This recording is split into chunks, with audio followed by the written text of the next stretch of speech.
Hi friends, मैं परिंदर खारी। Friends, आज की हमारी गेम फर्स्ट प्रगवे चैलेंजर्स टूर्नामेंट के 6th राउंड की है, जो खेली गई थी रमेश बाबू प्रज्ञानंद और एलेक्सी शिरोव के बीच में। Friends, Alexei Shirov Latvian grand master हैं और इस गेम के दौरान उनकी रेटिंग 2667 थी, वहीं रमेश बाबू की रेटिंग 2532। तो आइए फ्रेंड्स, आज आपका और ज़्यादा समय न लेते हुए सीधा इस गेम को ही शुरू करते हैं। यहाँ गेम की शुरुआत की रमेश बाबू ने E4 के साथ, तो शिरोव ने यहाँ किया E5, देन नाइट F3, तो knight C6, bishop C4 Italian game, तो bishop C5 C3, then knight F6 D3, और इसके बाद यहाँ दोनों साइड्स ने कैसल किया। और फ्रेंड्स, यहाँ यूजुअली इस पॉइंट पर ब्लैक अपने इस डी पॉन को आगे पुश करता है या फिर और भी कुछ मूव चल सकता है, लेकिन ब्लैक का यहाँ सरप्राइजिंग मूव था D5। और यहाँ ये मूव मैं थोड़ा वीक कंसिडर करता हूँ, क्योंकि ब्लैक को काफ़ी मुश्किल होगी अपने इस E5 पॉन का डिफेंस करने में, जब वाइट यहाँ अपने इस रुक को E1 स्क्वायर पर लेकर आ जाएगा। तो रमेश बाबू ने यहाँ किया E takes D5, knight takes D5, then rook E1, सीधा इस E5 पॉन पर प्रेशर। तो ब्लैक यहाँ क्या करे, क्या वो यहाँ अपने रुक को E8 स्क्वायर पर लगाए? लेकिन अगर यहाँ ऐसा हो तो वाइट यहाँ पहले करेगा D4, देन अगर ब्लैक यहाँ करे E टेक्स D4, तो उसके बाद simple rook takes E8 check, और वाइट यहाँ ब्लैक की क्वीन को, यानी कि इस नाइट की डिफेंस को आराम से डिफ्लेक्ट करवा सकता है। Queen takes E8, then bishop takes D5। तो यहाँ इस पोजीशन से और क्या ऑप्शंस है F6 करने की, लेकिन ये तो बहुत ही ज़्यादा वीक मूव होगा, क्योंकि यहाँ ये नाइट पिन हो चुका होगा। और अगर यहाँ से हम इस गेम को आगे बढ़ाएं तो वाइट का नेचुरल मूव होगा क्वीन B3, या फिर ब्लैक यहाँ इस पोजीशन से अपने नाइट को B6 स्क्वायर पर ले जाकर बिशप पर अटैक बना सकता है। काफ़ी कुछ ऑप्शंस थी, लेकिन यहाँ ब्लैक ने किया बिशप G4, उन्होंने यहाँ इस नाइट को ही पिन किया। लेकिन वाइट यहाँ अपने इस एच पॉन को भी आगे पुश कर सकता है, ताकि ब्लैक को यहाँ इस बिशप को मूव करना पड़े, लेकिन यहाँ प्रज्ञानंद ने किया था knight at B goes to D2, then bishop B6। Friends, यहाँ इस पॉइंट पर अगर ब्लैक बिशप B6 ना करके अपने नाइट को B6 स्क्वायर पर ले जाए, तो यहाँ ये गेम किस तरह से आगे बढ़ती है।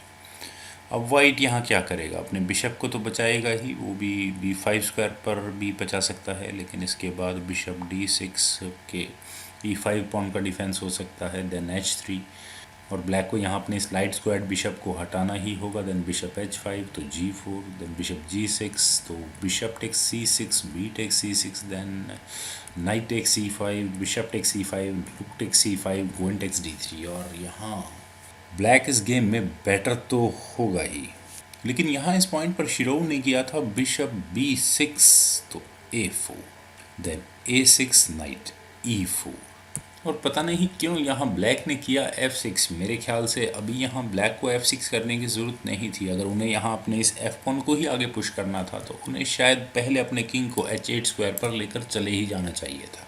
लेकिन F6 मूव फ्रॉम ब्लैक, तो प्रज्ञानंद ने यहाँ एक भी मूव नहीं गवाया, उन्होंने यहाँ स्ट्रेट फॉरवर्ड किया D4।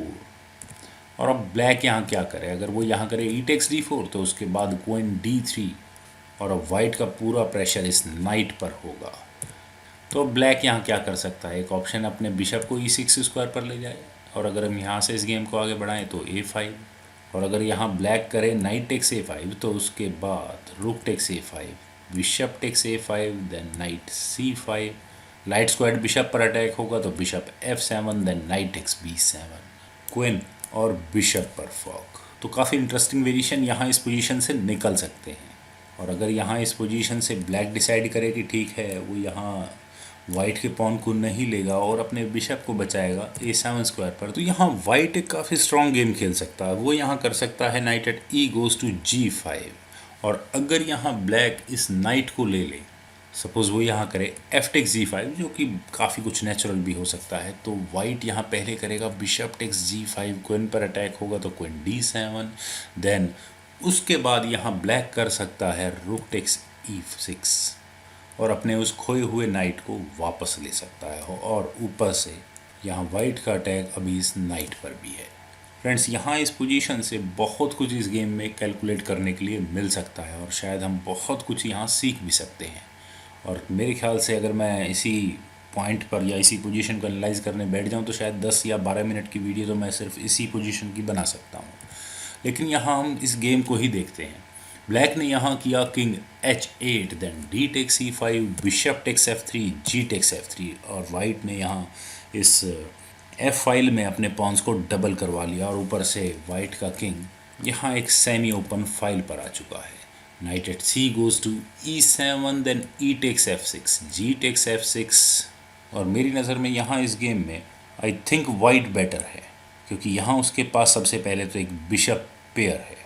यहाँ प्रज्ञानंद ने पहले किया A5, बिशप पर अटैक बनाए तो ये बिशप A7 स्क्वायर पर, देन नाइट G3 तो रुक G8, then F4, C6, bishop D3 तो queen D7, then C4, knight पर अटैक, और अब ये नाइट कहाँ जाए, B4 स्क्वायर पर, लेकिन इसके बाद bishop E4 offering for an queen exchange. और अब ब्लैक यहाँ क्या करे, ब्लैक ने यहाँ अभी क्वीन एक्सचेंज नहीं की, उन्होंने यहाँ अपने रुक को क्वीन के पीछे लगाया, रुक eight A goes to D8, और इसके बाद प्रज्ञानंद ने यहाँ क्वीन एक्सचेंज की, queen takes D7, rook takes D7, then रुक A4, नाइट पर अटैक। और फ्रेंड्स यहाँ रमेश बाबू से मैं ये एक्सपेक्ट नहीं कर सकता कि वे यहाँ अपने रुक को एक कॉर्नर में फंसा कर रख दें। ब्लैक ने यहाँ किया बिशप C5, अपने इस नाइट पर डिफेंस करना ही था उन्हें, तो B3, देन बिशप D4, और क्या शिरोव यहाँ अपने इस नाइट को भूल गए। अगर यहाँ वाइट करे रुक टेक्स B4 तो उसके बाद सिंपल बिशप C3, यहाँ दोनों रुक्स पर फॉक होगी और वाइट को यहाँ अपना रुक गंवाना ही होगा। तो वाइट यहाँ ब्लैक के इस नाइट को तो बिल्कुल भी नहीं ले सकता। एक ऑप्शन और है वाइट के पास कि वो अपने बिशप को A3 स्क्वायर पर ले जाकर इस नाइट पर जोर बनाए, लेकिन यहाँ अगर ऐसा हो तो ब्लैक अपने इस C पॉन को आगे पुश कर देता, लेकिन शायद ये पोजीशन ज़्यादा बेटर होती। पर वाइट ने यहाँ किया रुक E2, उन्होंने यहाँ शायद इस F2 पॉन पर डिफेंस करना ज़्यादा ठीक समझा। तो C5, then king G2, knight at E goes to C6, then bishop D2, rook at G goes to D8, then bishop E1, rook G7, then H3। Friends यहाँ इस पॉइंट पर black के पास मौका था कि वो अपने इस रुक को G फाइल में ले आएँ और ब्लैक के किंग के सामने अपने रुक्स की बैटरी तैयार कर दे, लेकिन यहाँ ब्लैक ने किया रुक eight G goes to D7, अपने रुक्स की बैटरी तो तैयार की लेकिन सिर्फ D फाइल पर। तो king F1, then king G7, knight F5 check, king F7, rook D2, then रुक E8, बिशप पर अटैक तो rook E2, rook at E goes to D8, then H4। यहाँ इस H पॉन के आगे पुश होने के बाद आई थिंक ब्लैक को भी अपने इस H पॉन को आगे पुश करने के बारे में सोचना चाहिए था, लेकिन उन्होंने यहाँ किया किंग F8 तो H5, देन रुक C7 तो H6।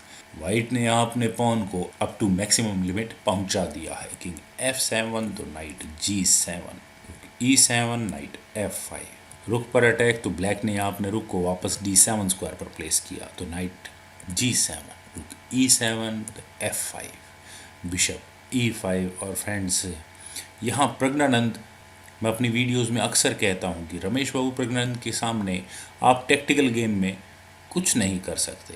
यहाँ प्रज्ञानंद को एक टैक्टिकल अपॉर्चुनिटी नज़र आई, उन्होंने यहाँ किया F4 और अपने इस F पॉन को सेक्रीफाइस कर दिया, या फिर मैं कहूँ कि उन्होंने एक ट्रैप लगाया ब्लैक के इस बिशप के लिए।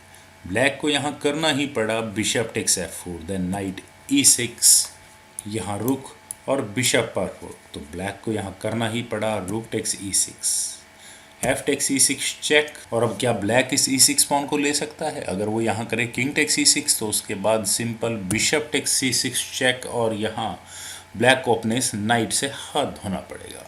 तो इसीलिए यहाँ वाइट का ये E6 पॉन बिल्कुल सेफ है। ब्लैक ने यहाँ किया king E7, then bishop C3, रुक D1 चेक, तो रुक E1, रुक D8। फ्रेंड्स यहाँ प्रज्ञानंद ने अपने इस रुक को A4 स्क्वायर पर काफ़ी देर से फंसा रखा है, और मेरे ख्याल से अब ये सही समय है कि वो अपने इस रुक को वापस किसी तरह से गेम में लेकर आएँ। यहाँ वाइट को करना चाहिए था अपने इस रुक को A1 स्क्वायर पर वापस लाना चाहिए था, और अगर हम यहाँ से इस गेम को आगे बढ़ाएं तो बिशप टेक्स H6, यहाँ अगर ब्लैक इस H6 पॉन को ले तो उसके बाद रुक eight A goes to D1, rook takes D1, rook takes D1, then king takes E6। Okay, और वाइट यहाँ एक और टैक्टिकल गेम खेल सकता है, वो यहाँ कर सकता है रुक D5। और अगर ब्लैक ने यहाँ ये रुक लिया तो उसके बाद C takes D5 with check forking king and knight. तो ब्लैक यहाँ क्या करेगा, सपोज वो यहाँ अपने बिशप को मूव करे F8 या कहीं भी किसी भी स्क्वायर पर, तो इसके बाद बिशप F5 चेक, और अब ये किंग मूव होगा F7 स्क्वायर पर, लेकिन इसके बाद bishop takes B4, knight takes B4, okay rook D7 check. और अब एक एक करके ब्लैक के यहाँ ये लगभग सभी पॉन्स गिरते ही चले जाएंगे। लेकिन पता नहीं क्यों यहाँ प्रज्ञानंद अपने इस रुख को वापस गेम में नहीं लाना चाहते। उन्होंने यहाँ किया बिशप टेक्स H7। उन्होंने यहाँ पहले पॉन ट्रेड किए, bishop takes H6, bishop E4, then bishop D2। यहाँ ब्लैक ने इस रुख पर अटैक बनाया, या मैं कहूँ कि उन्होंने यहाँ इस बिशप को लेने की थ्रेट दी, लेकिन प्रज्ञानंद ऐसे ट्रैप में नहीं फंसते। उन्होंने यहाँ किया बिशप टेक्स B4, और अगर शिरोव यहाँ प्रज्ञानंद के रुख को लेंगे तो उसके बाद वाइट अपने बिशप से इस बिशप ट्रेड को कंप्लीट कर देगा। और अगर ब्लैक यहाँ करे नाइट टेक्स B4 तो उसके बाद वाइट यहाँ अपने इस रुख को बचा लेगा रुक D1। और अगर हम इस गेम को थोड़ा और पुश करें तो rook D4, then bishop D5, bishop C3, okay rook takes D4, C takes D4।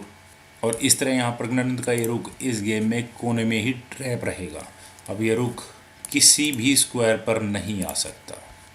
तो शिरोव के पास यहाँ एक काफ़ी अच्छी ऑप्शन थी, लेकिन उन्होंने यहाँ इस बिशप को नाइट से नहीं लिया। उन्होंने यहाँ किया बिशप टेक्स B4, देन रुक E3, तो रुक D1 चेक, किंग G2। और यहाँ ब्लैक के पास अपॉर्चुनिटी थी कि वो स्ट्रेट फॉरवर्ड इस A5 पॉन को आराम से ले ले, लेकिन उन्होंने यहाँ पहले एक चेक दी, रुक D2 चेक, तो किंग H3, और इसके बाद यहाँ ब्लैक ने इस A5 पॉन को लिया, knight takes A5, then bishop D5, तो रुक B2। और अब कहीं जाकर यहाँ प्रज्ञानंद को मौका मिला अपने इस रुक को गेम में वापस लाने का। उन्होंने यहाँ किया रुक A1, और एटलीस्ट ये रुक इस गेम में वापस तो आया। और आई थिंक अब यहाँ ब्लैक इस B3 पॉन को ले सकता था। अगर वो यहाँ करता रुक टेक्स B3 तो उसके बाद rook takes B3, then knight takes B3, और उसके बाद रुक G1। वाइट यहाँ इस रुक को अपने गेम में वापस लेकर तो आ पाता, लेकिन यहाँ इस पोजीशन से शिरोव ने किया बिशप D2। उन्होंने यहाँ पहले इस E3 रुक पर अटैक बनाया, तो रुक G3।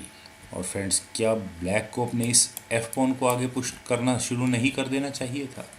लेकिन उन्होंने यहाँ किया rook takes B3, then rook takes B3, knight takes B3, rook पर अटैक, तो ये रुक B1 स्क्वायर पर, वापस नाइट पर अटैक। और आई थिंक ब्लैक को यहाँ शायद अपने इस नाइट को A5 स्क्वायर पर ले जाकर इस B7 पॉन का डिफेंस कर लेना चाहिए था, लेकिन उससे भी ज़्यादा कुछ खास फर्क पड़ता नहीं।